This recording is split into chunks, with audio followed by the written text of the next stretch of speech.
Hello everyone, मेरा नाम है डॉक्टर मोहम्मद काशिफ और आज की इस वीडियो के ज़रिए हम बात करेंगे कि किस तरह से आप ग्रीन टी लेकर अपनी हेल्थ को अपनी स्ट्रोक जैसी एक कंडीशन में रिकवरी अच्छी कर सकते हैं, बेहतर कर सकते हैं या और जो ऐसे पहलू हैं और जो ऐसे सिम्टम्स हैं उनमें भी बेहतरी ला सकते हैं।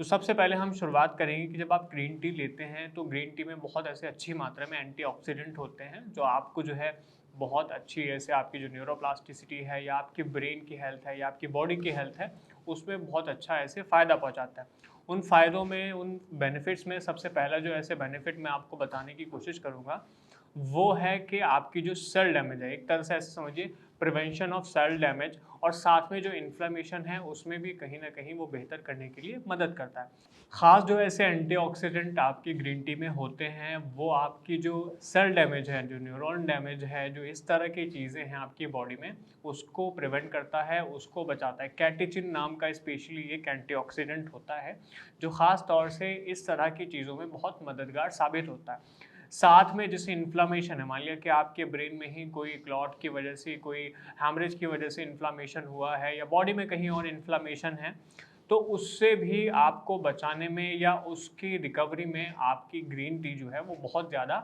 ऐसे मदद करती है। तो अक्सर हमारे जो पेशेंट होते हैं हम उससे ये बोलते हैं कि आप ग्रीन टी अपनी ऐसे शामिल कर सकते हैं ताकि आप थोड़ा-सा अपनी जो सेल डैमेज है या अपनी जो रिकवरी है उसको बूस्ट अप रख सकें।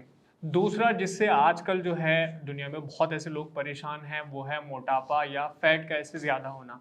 तो जब आप ग्रीन टी ऐसे लेते हैं, अक्सर आपने देखा होगा कि मोटापे को कम करने के लिए लोग जो है वो ग्रीन टी ऐसे लेते हैं। तो बिल्कुल सही मायनों में ये बिल्कुल सही चीज़ है कि कहीं न कहीं आपकी जो ग्रीन टी है वो आपकी फैट की बर्निंग में मतलब कि आपका जो फैट ऐसे बॉडी पे ज़्यादा इकट्ठा हो गया है उसको कम करने में मददगार ऐसे साबित होती है। तो जितने ऐसे पेशेंट होते हैं जो मोटापे का शिकार हैं वो भी अपने कहीं न कहीं रूटीन में ग्रीन टी को शामिल कर सकते हैं, जिससे वो अपने फैट को बर्न करके थोड़ा-सा बेहतर हो सकते हैं, फिज़िकली बेहतर हो सकते हैं ताकि स्ट्रोक जैसी जो कंडीशन है उसमें उनकी रिकवरी ज़्यादा बेहतर तरीके से हो पाए। तीसरा जो बेनिफिट है अक्सर हम इसके बारे में भी बात करते हैं वो है आपका मेटाबॉलिज़्म।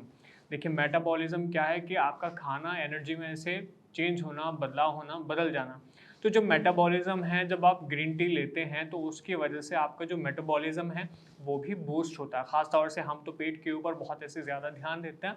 तो जितने ऐसे हमारे मरीज़ होते हैं हम उससे कहते हैं कि अगर आप अपनी पाचन शक्ति को अच्छा रखना चाहते हैं, आप अपने मेटाबॉलिज़्म को अच्छा रखना चाहते हैं तो कोशिश करिए कि अपनी डाइट ऐसे रूटीन में आप ग्रीन टी थोड़ा शामिल कर सकते हैं, जिससे आप अपने मेटाबॉलिज़्म को बेहतर रख सकें। आपकी जो एनर्जी है, आपको फूड से जो एनर्जी मिल रही है, वो अच्छी तरह आपके शरीर को मिले और आप एक्सरसाइज़ वगैरह जो एक्टिविटी करते हैं, उसमें ज़्यादा से ज़्यादा एक्टिवली इन्वॉल्व हो सकें। तो जितना ऐसे हो सकता है, वो कोशिश करेंगे कि वो ग्रीन टी साथ में लेना शुरू करें।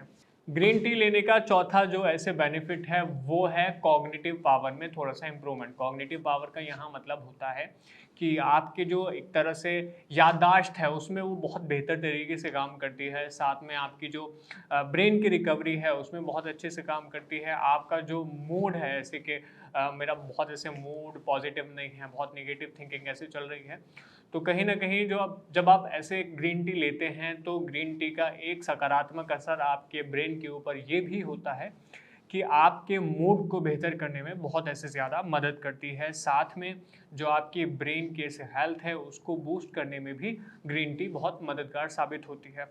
मैं समझता हूँ कि आज इस वीडियो के ज़रिए जो 4 बेनिफिट ऐसे मैंने बताने की कोशिश की है ग्रीन टी के, वो आपको बहुत बेहतर तरीके से समझ में आए होंगे। फिर भी कुछ समझ में नहीं आया है तो आप मुझे नीचे कमेंट सेक्शन में लिख के बता भी सकते हैं और कॉल भी कर सकते हैं। धन्यवाद।